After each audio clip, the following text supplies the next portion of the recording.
Haryana at 9 PM news channel में आप सबका स्वागत है। आइए आपको कराते हैं खबर। आपके शहर खरखुदा में दिल्ली रोड पर खुला पिज्जा गैलरिया। हर तरह की family, company, mini party, meeting के लिए AC 60 world class sitting capacity. Kharkhoda शहर की सीमा में कोई डिलीवरी चार्ज नहीं। Special day package opposite MRF tyre agency, Delhi road Kharkhoda, near by Kailash hospital.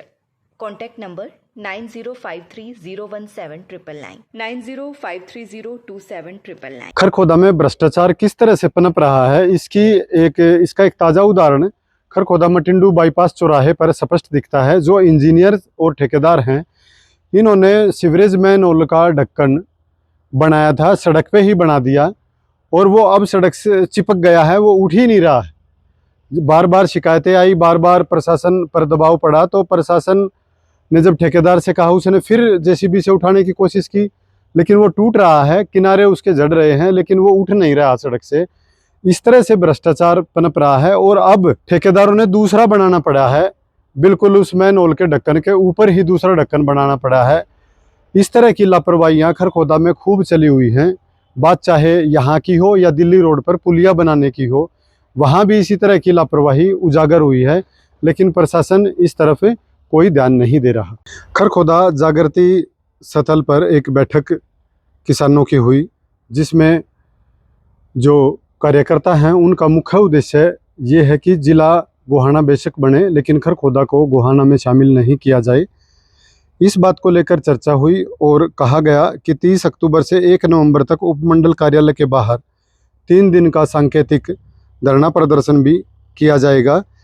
इस अवसर पर संजय सिंह रोणा, शेर सिंह पीपली, हंसराज राणा फिरोजपुर, जगबीर तुर्कपुर, राजकुमार सिसाना, संदीप मोहर, रामकुमार कुंडल, मोहित खांडा सहित विकेश दैया, रोहतास दैया सहित विभिन्न पदाधिकारी उपस्थित रहे। खरखोदा को सोनीपत में ही रखा जाए और यहाँ के लोगों की यही मांग है। सभी लोग इस चीज से आक्रोशित भी हैं और मन में शंका भी है, कहीं हमें गोहाना जिले में शामिल ना कर दिया जाए। अगर ऐसा सरकार की अगर ऐसी मंशा है तो यहाँ के लोग आंदोलन करने पर मजबूर होंगे और हमारी सरकार से अपील है कि खरखोदा को सोनीपत में ही रखा जाए और साथ में खरखोदा के सभी गांवों को अगर अलग जिला ही बनाना है तो फिर खरखोदा को बना दो।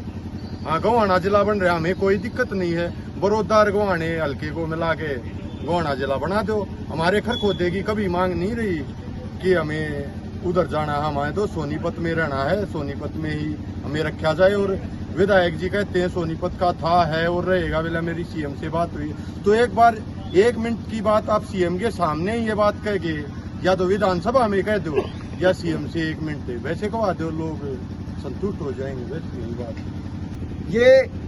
और जो बराबर मांग करने के बाद सरकार ने स्पष्टीकरण नहीं दिया, ये तमाम बातें साबित करती हैं कि सरकार खरखोदा क्षेत्र की जनता के साथ धोखा करने जा रही है और जनता इस बात को जान चुकी है। आगामी संघर्ष की तैयारी हो चुकी है।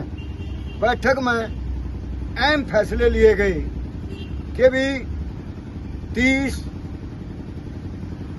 31 और 1 तारीख को अक्टूबर जो उपमंडल कार्यालय खरखोदा है उसके सामने संकेतित धरना रखा जाएगा। अगर सरकार ने मिलाने की कोशिश करी या मिलाया, वही धरना अनिश्चितकालीन धरने में कन्वर्ट हो जाएगा और CM की बजाय अब की बार माननीय राज्यपाल महोदय को ज्ञापन दिया जाएगा, स्थिति से उनको अवगत कराया जाएगा। भारतीय किसान यूनियन के सानिध्य में अभिमन्यु कोहाड़ के नेतृत्व में एक किसानों का दल बिजली निगम के SDO कार्यालय पर पहुंचा। वहां पर मांग की कि वो पहले भी मांग उठा चुके हैं। कई गांव में ऑटोमेटिक तरीके से बेवजह बिल भेजे गए हैं जिनकी रीडिंग विधिवत नहीं ली गई है। उनको ठीक कराने के लिए ज्ञापन दिया था, 2 दिन का आश्वासन दिया था, वो टाइम भी जा चुका है। अब दोबारा से वो आए हैं और उन्होंने ये भी चेतावनी दी है कि जल्द ही ये समस्या दूर नहीं हुई तो वो SDO के खिलाफ धरना प्रदर्शन करेंगे। उन्होंने सोशल मीडिया के माध्यम से CM, नायब सैनी और पूर्व CM खट्टर से भी जवाब मांगा है। खरखोदा में थाना कला फ्लाईओवर के पास हुए डबल मर्डर केस में जिसमें पिता पुत्र की हत्या हुई थी, इस मामले में अभी पुलिस मुख्य आरोपियों को गिरफ्तार नहीं कर पाई है। हालांकि पुलिस की कई टीमें जुटी हुई हैं, लेकिन जो आरोपी वारदात करके फरार हो गए वो अभी पुलिस के रेडार से बाहर हैं। और पुलिस ने हालांकि इस मामले में एक उस युवक को गिरफ्तार किया है जो युवक षड्यंत्रकारी बताया गया है इस मामले में कि उसका रोल था, उसने रेकी की थी। और वो केवल 3 व्यक्ति ही इस मामले में नहीं हैं, और व्यक्ति भी हो सकते हैं।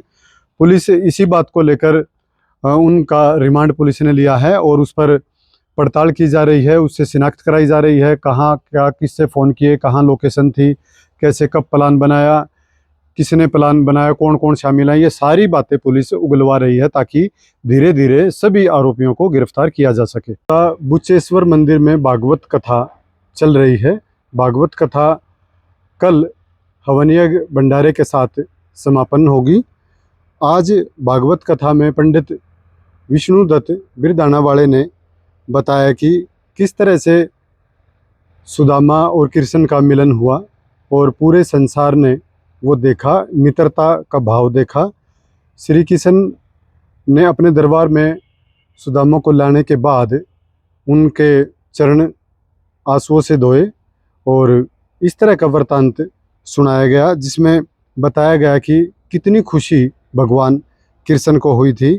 और श्री कृष्ण ने स्वयं प्रकृति के 24 गुरुओं से सीखकर संसार को ज्ञान दिया था। विष्णुदत्त ने कहा कि भगवान का जीवन स्वयं अध्यात्म व जीवंत ग्रंथ है। 9 योगेश्वर आत्मज्ञान के 9 द्वार हैं जो हमें सिखाते हैं कि मोक्ष केवल वैराग्य से नहीं, समर्पण और सेवा भाव से आते हैं। आर्य समाज रोहणा में हरियाणा दिवस पर कार्यक्रम आयोजित किया जाएगा। कार्यक्रम का शुभारंभ सुबह 9 बजे हवन यज्ञ से होगा। इसके बाद भजन कार्यक्रम रखा गया है। कार्यक्रम में प्रसिद्ध भजन गायक सुंदर पांचाल वैदिक अपनी मधुर वाणी में भक्ति रस का संचार करेंगे। इस कार्यक्रम के मुख्य अतिथि खरखोदा विधायक पवन खरखोदा रहेंगे। बाबा श्याम जन्मोत्सव 2 नवंबर को सिसाना गांव में धूमधाम से मनाया जाएगा। इस मौके पर कीर्तन और भंडारे का भी आयोजन किया गया है। भव्य दरबार में इत्र व पुष्प वर्षा, अखंड ज्योत, भव्य रंगोली, 56 भोग प्रसाद व मनमोहक झांकियाँ निकाली जाएंगी। कार्यक्रम में पंडित सुरेंद्र, रविंद्र ठेकेदार, नरेंद्र, संजय सोनू द्वारा कार्यक्रम की व्यवस्था की गई है। पिछले वर्ष भी इसी तरीके से भव्य कार्यक्रम का आयोजन किया गया था। ईएसआई धारकों के लिए खुशखबरी, खरखुदा में ईएसआई पैनल सुविधा हुई शुरू। डॉक्टर सेठी अमर अस्पताल, ट्यूलिप अस्पताल की यूनिट, पुराना रोहतक रोड डाकघर के सामने डॉक्टर सेठी अमर अस्पताल। अब ईएसआई धारकों को पैनल से इलाज के लिए दूसरे शहर में जाने की आवश्यकता नहीं है। वे खरखुदा के डॉक्टर सेठी अमर अस्पताल में अपना इलाज करवा सकते हैं। लगातार खबरों से बने रहने के लिए चैनल को लाइक, सब्सक्राइब और शेयर जरूर करें। धन्यवाद।